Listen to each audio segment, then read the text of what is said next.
Good morning friends. अभी हम topic का स्टार्ट करने जा रहे हैं जीएनएम सेकेंड ईयर का chronic obstructive pulmonary disease COPD. इस चैनल में आप लोगों को स्वागत है और मेरा आप लोग से रिक्वेस्ट है कि इस चैनल को आप लोग सब्सक्राइब कीजिए और शेयर कीजिए। Chronic obstructive pulmonary disease COPD क्या है? जीएनएम सेकेंड ईयर का मेडिकल सर्जिकल फर्स्ट का ये टॉपिक है सीओपीडी।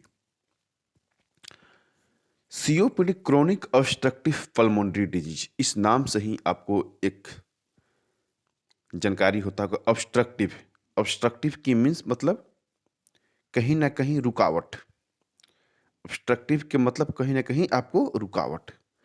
जो सीओपीडी है आपको अस्थमा, निमोनिया से हट के है, क्योंकि अस्थमा और निमोनिया में जो समस्या होता है सेम वैसा ही समस्या इसमें भी होता है, वही प्रॉब्लम इसमें भी होता है, लेकिन थोड़ा सा इसमें प्रॉब्लम हट के है।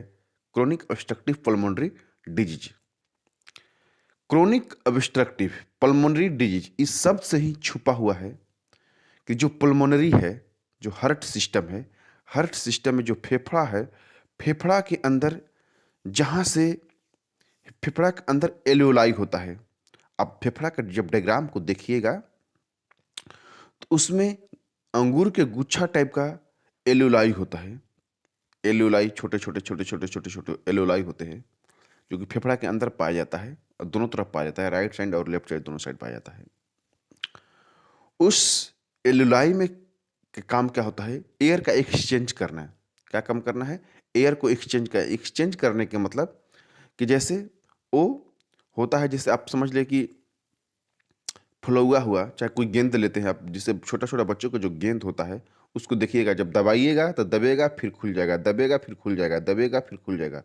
मतलब कि एयर लेगा फिर एयर छोड़ेगा, एयर लेगा फिर एयर छोड़ेगा, एयर लेगा फिर एयर छोड़ेगा।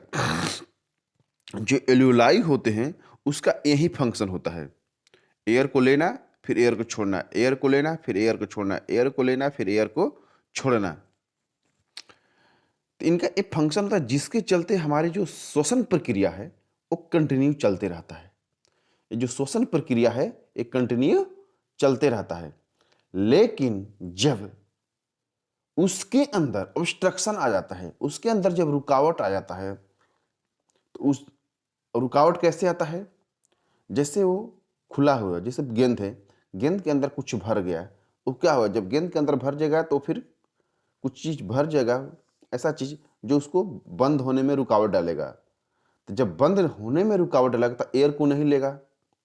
बंद होने का मतलब एयर को ले रहा है फिर एयर को छोड़ रहा है, एयर को ले रहा है फिर एयर को छोड़ रहा है।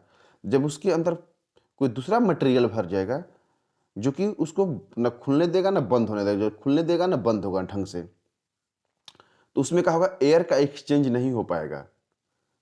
एयर का एक्सचेंज, जब गेंद है जो खुलता है बंद होता है तो उसमें क्या होता है? एयर आता है एयर जाता है, एयर आता है एयर जाता है, एयर आता है एयर जाता है। तो एक प्रक्रिया कंटिन्यू चलते रहता है। ये जो प्रक्रिया है कंटिन्यू चलते रहता है, जिसके चलते हम सांस को लेते हैं, सांस को छोड़ते हैं, सांस को लेते हैं, सांस को छोड़ते हैं। लेकिन जब उसके अंदर ऑब्स्ट्रक्शन हो जाएगा, जो ना वो खुलेगा ढंग से ना ढंग से बंद होगा, तो क्या होगा? ना हम सांस को ले पाएंगे ना सांस को छोड़ेंगे। और यही प्रॉब्लम इसमें होता है क्रोनिक ऑब्स्ट्रक्टिव पल्मोनरी डिजीज में। जो एल्वेओलाई होते हैं जो फेफड़ा के अंदर, उसके अंदर ऑब्स्ट्रक्शन हो जाते हैं, उसके अंदर अनवांटेड चीज चला जाता है। जैसे हम सांस लेते हैं, आप देखते होंगे कि जैसे आप जैसे फैक्ट्री के अंदर काम कर रहे हैं, चिमनी भाटा में काम कर रहे हैं, जहाँ इंडस्ट्रियल एरिया है वहाँ काम कर रहे हैं, सीमेंट फैक्ट्री में काम कर रहे हैं, कोयला खदान में काम कर रहे हैं, वहाँ पे इस समस्या ज़्यादा आता है। क्यों समस्या ज़्यादा आता है? जहाँ डस्ट बहुत ज़्यादा उड़ता है, आप सांस लेते हैं, सांस के अंदर डस्ट क्या होता है? अंदर जाता है, और अंदर जाता है तो सीधा किसके अंदर चले जाता है? एल्वेओलाई के अंदर जाता है, और जाकर उसमें अंदर भरते जाता है, भरते जाता है, और एक टाइम ऐसा चला आता है कि अब वो एल्वेओलाई काम करना ही बंद कर देता है। जब एल्वेओलाई काम करना बंद कर देता है तो आपको समस्या सांस लेने में बहुत ज़्यादा तकलीफ होती है, और ये निमोनिया और अस्थमा से हट के पूरी तरह से हट गया है। इसमें जो होता है इरिवर्सिबल प्रक्रिया होता है, क्योंकि उसके अंदर जब जम गया ठोस तो उसको फिर हटाना मुश्किल चीज़ होता है, जिससे पेशेंट को सांस लेने में बहुत ज़्यादा कष्ट होती है और पेशेंट को डेथ का भी संभावना बढ़ जाता है। इसमें क्या क्या इसमें क्या क्या लक्षण आता है? आपको इसमें लक्षण आता है, तेजी से सांस लीजिएगा, क्योंकि आपको शरीर को तो ऑक्सीजन की आवश्यकता है, शरीर को ऑक्सीजन मिल नहीं रहा है, तो अब बहुत तेजी से सांस लेने का बहुत छटपटाहट होगी आपको, खांसी आएगा, क्योंकि सांस नहीं मिलेगा तो आपको अंदर से खांसी आएगा, बलगम आएगा, छाती में इन्फेक्शन भी हो सकता है, क्योंकि इन्फेक्शन भी हो सकता है, क्योंकि उसको एयर जब नहीं मिलेगा, दूषित एयर मिलेगा तो उसको इन्फेक्शन हो सकता है। गले में खराश होगी, सीना में जकड़न होगा। सीना में जकड़न क्यों क्यों होगा? क्योंकि वहाँ पर अब जो एलुलाई था, एलुलाई में बहुत ज़्यादा इन्फेक्शन हो गया है, एलुलाई में बहुत ज़्यादा डस्ट आ गया है, बलगम हो गया है, जिसके चलते क्या सीना में जकड़न हो रहा है। रोज आपको फेफड़ा को साफ करना पड़ेगा, क्योंकि जो भी डस्ट है वो बाहर आएगा गंदगी बनकर, तो उसको रोज साफ करना पड़ेगा। सर्दी जुकाम होगा, फ्लू जैसा होगा, सांस सर्दी संक्रमण होगा, और आपको धीरे धीरे क्या होगा, धीरे धीरे आपको कमजोरी आना चालू हो जाएगा। धीरे धीरे आपको क्या होगा, कमजोरी आना आपको चालू हो जाएगा। उसके साथ कुछ लक्षण और आएंगे आपको, वजन घटने लगेगा, थकान महसूस होने लगा। वजन तो अपने आप घटना जरूरी है, क्योंकि आपके शरीर को ऑक्सीजन नहीं मिल पा रहा है, और आपके शरीर को ऑक्सीजन जब नहीं मिल पाएगा तो आपके शरीर का ग्रोथ नहीं होगा, शरीर का विकास नहीं होगा, थकान महसूस होने लगेगा, आपको छाती में दर्द आना चालू हो जाएगा, खांसीगा तो खून आना चालू हो जाएगा, अन्य विभिन्न प्रकार के लक्षण आपको आना चालू हो जाएगा।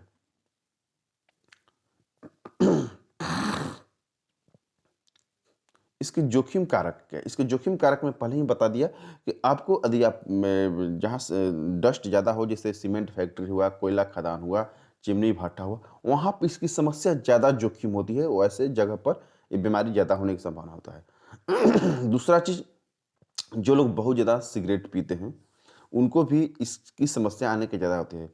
चाहे जहाँ पर कोई हवादार, जैसे आप जहाँ रहते हैं वहाँ पर हवादार नहीं है, तो उसके कारण भी आपको ये समस्या आने की संभावना रहती है।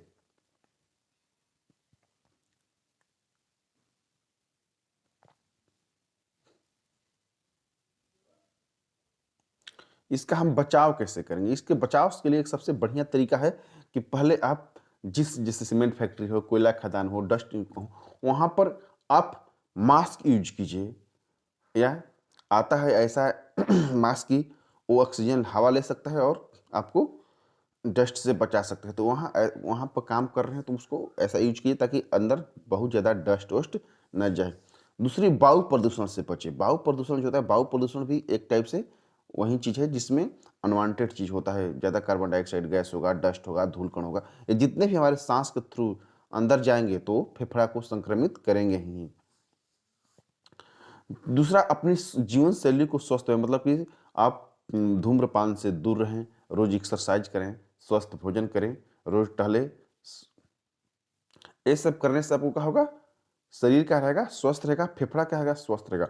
फेफड़ा को स्वस्थ रखना बहुत जरूरी है, क्योंकि फेफड़ा ही क्या है, मेरा श्वसन प्रणाली है, श्वसन प्रक्रिया है, जिससे हम सांस लेते हैं। इसलिए फेफड़ा को साफ रखना जरूरी है। फेफड़ा को साफ रखने का कई तरीका है। स्वस्थ जीवन शैली जिए, जहाँ भी आप वर्क काम कर रहे हैं वहाँ पर आपको मास्क लगा कर रखिए, ताकि अंदर में डस्ट कण, धूल कण न जाए, अनवांटेड चीज न जाए। इसका निदान क्या है?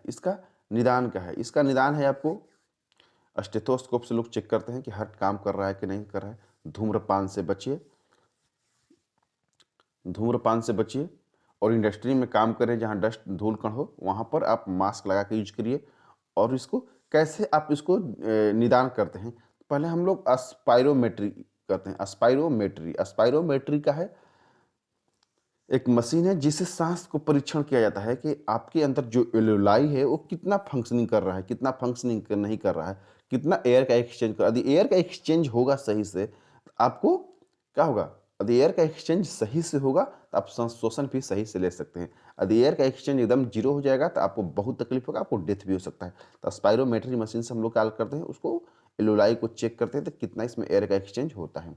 उसके बाद छाती का एक्सरा लेते हैं। छाती के एक्सरा से देखा जाता है कि छाती के अंदर कितना इन्फेक्शन हो चुका है, कितना संक्रमण हो सकता है।